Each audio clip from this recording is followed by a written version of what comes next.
Azhar Haneef is a second-generation American-born Muslim and a graduate of Long Island University in New York, where he played basketball and earned a BA in psychology in 1980. After a brief career in social work, he traveled abroad and completed a course in Islamic studies from Jamia Ahmadiyya, an Islamic seminary in Rabwa, Pakistan. Since returning to United States in 1989, he has served as a full-time imam or missionary, being posted in San Francisco Bay Area, Chicago Midwest, the Philadelphia Tri-State region, and currently in St. Louis, Missouri. He has experience as a prison chaplain, a writer, and a lecturer in schools, colleges, and various local and national events on a wide range of Islamic topics. Imam Azhar Haneef.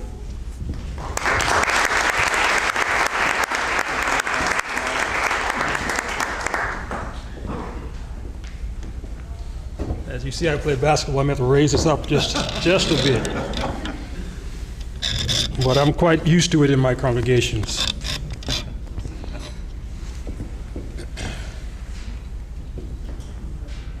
أشهد أن لا إله إلا الله وحده لا شريك له وأشهد أن محمدا عبده ورسوله أما بعد فأعوذ بالله من الشيطان الرجيم بسم الله الرحمن الرحيم.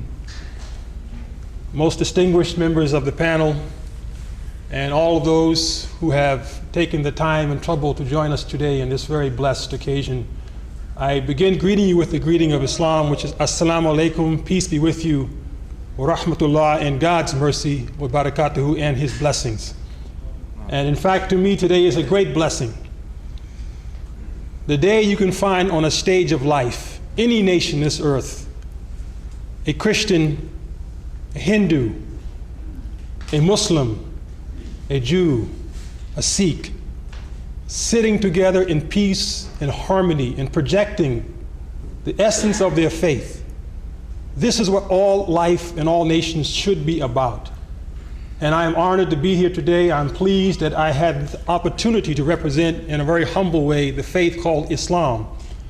But the beginning for me in this journey, sitting here in the panel, has been very, very humbling, a learning experience as always, and I'm very, very proud to have been given this opportunity.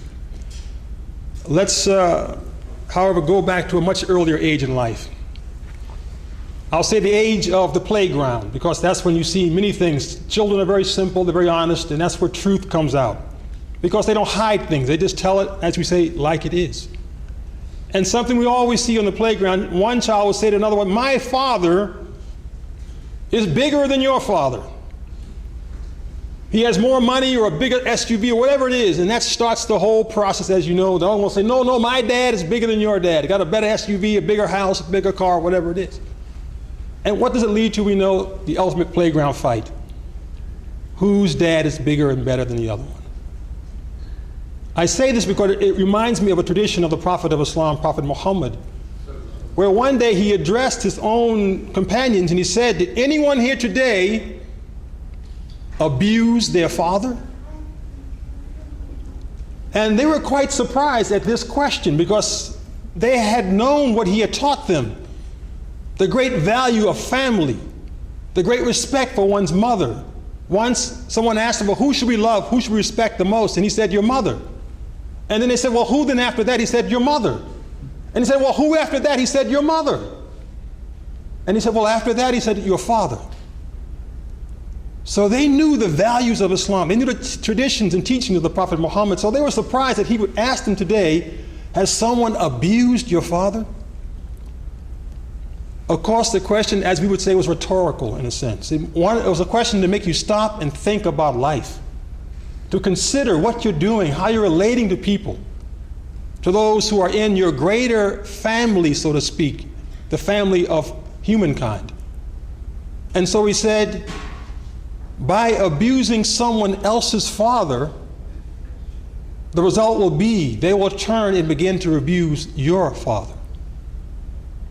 So the question was, have we learned to respect one another? Have we learned to treat each other as we would treat our own blood relation, with kindness and gentleness and love and affection? And if so, we are part of a true, greater spiritual human family. And this deep meaning is always seen at first on the playground.